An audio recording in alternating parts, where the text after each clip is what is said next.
다음으로는 유 에스더 대표의 차별금지법이라는 주제로 스피치가 있도록 하겠습니다.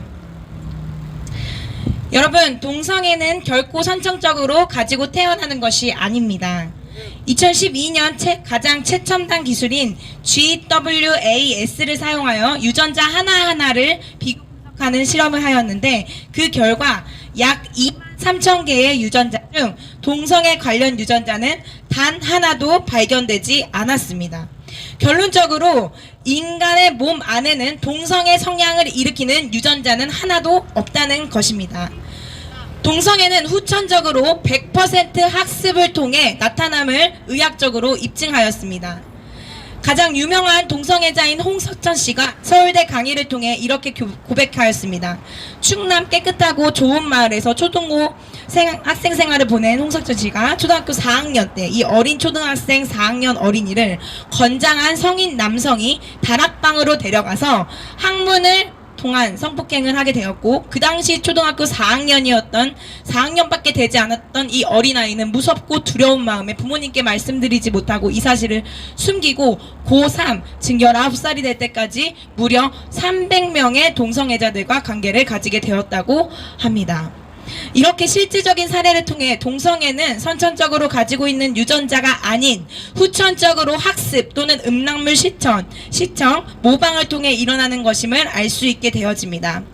2000년부터 매년 5월, 6월경 열리고 있는 성소수자들의 문화축제, 퀴어축제는 2000년 연세대학교에서 개최하면서 시작되었고, 후 서울 홍대와 신촌, 이태원, 종로, 광화문 일대 등에서 진행되며 점차 규모가 커졌고, 2015년과 2016년 축제에는 서울 광장에서 수만 명이 참여한 가운데 진행되는 등 국내 최대의 성소수자 축제로 자리 잡았습니다.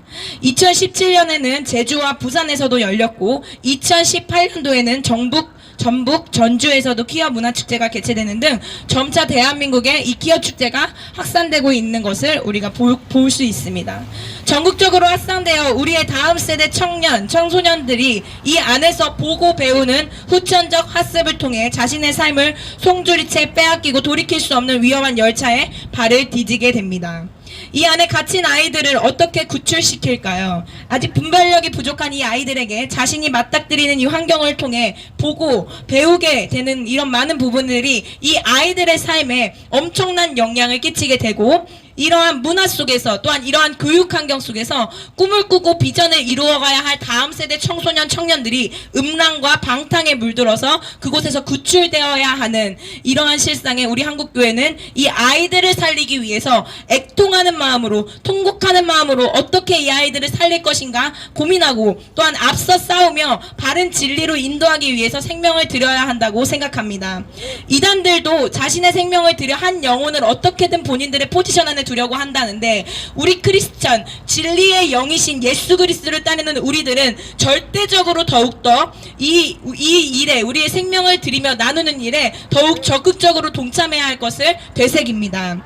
정신의학에서는 성소수자가 무려 20가지의 성형태의 모습을 가지고 있고, 그 중 하나가 동성애라고 합니다. 남자와 남자가, 여자와 여자가 뿐만 아니라 개나 고양이와 결혼을 하겠다는 사례, 그로 인한 동물을 성적 도구로 사용하는 동물 매춘업소, 기계성애, 소아성애, 시체성애 등 다양한 성 형태의 확산으로 사회가 무너지고 교육이 무너지고 가정이 깨어지고, 이로 인해 일어나는 심각한 현상들이 지난 동성애 합법화가 이루어진 나라들을 보면 구체적으로 확인할 수 있습니다. 과연 이러한 모습들이 정상적인 사회의 모습일까요? 우리는 두렵고 떨리는 마음으로 이 대한민국에 일어나고 있는 일들에 대해 관심을 가지고 대항하며 외치고 가르쳐야 합니다. 그리고 행동해야만 합니다. 물이 엎질러지고 나서 다시 담을 수 없는 것처럼 차별금지법이 통과된 이후에 모든 것을 다시 바로잡으려 한다고 하여도 다시 잡혀질 수 없을 것입니다. 그래서 우리는 이 물이 쏟아지기 전에 조심하여야 한다는 것입니다. 엎질러지지 않도록 탁상 가운데로, 끝에 있는 이 물컵을 탁상 가운데로 옮겨 놓아야 하고, 그것이 바로 우리의 행동입니다. 테이블이 흔들리지 않도록 아이에게 미리 알려주어야 합니다. 여기에 물이 있기 때문에 테이블을 흔들면 물이 엎질러질 거야. 이렇게 이야기해줘서 아이로 하여금 이 위험을 인지하고 조심히 행동하게끔 이야기하고 교육해 주어야 합니다. 아이는 이 이야기를 듣는다면 스스로 조심할 것입니다. 그러나 말해주는 사람이 없다면 잘 모르는 아이는 테이블을 흔들거나 밀어서 물을 엎지르고 말 것입니다. 그래서 우리는 외쳐야 하고 행동해야 하는 것입니다. 허공에치는 것이 아닙니다. 이 외침은 누군가에게 울림이 될 것이고 깨우침이 될 것입니다. 동시에 다음 세대를 바르게 양육하는 가르침이 될 것입니다. 여러분, 차별금지법은 단순한 문제가 아닙니다. 향후 얼마나 우리가 이 문제를 두고 얼마나 더 싸워야 할지 우리는 알 수 없습니다. 하지만 중요한 것은 우리에게 이 일에 대해서 깨우쳐 주시고 알게 하시고 관심 가지게 하시고 외치게 하신 것은 그만큼 이 대한민국의 중요한 영적 전쟁이기 때문에 우리로 하여금 동참하게 하신 하나님의 섭리라고 생각합니다. 나같이 작은 자도 나같이 볼품없는 자도 이 일에 초청하셔서 함께 협력하고 힘을 합치게 하는 것은 무언가 지금 급하다는 사인입니다.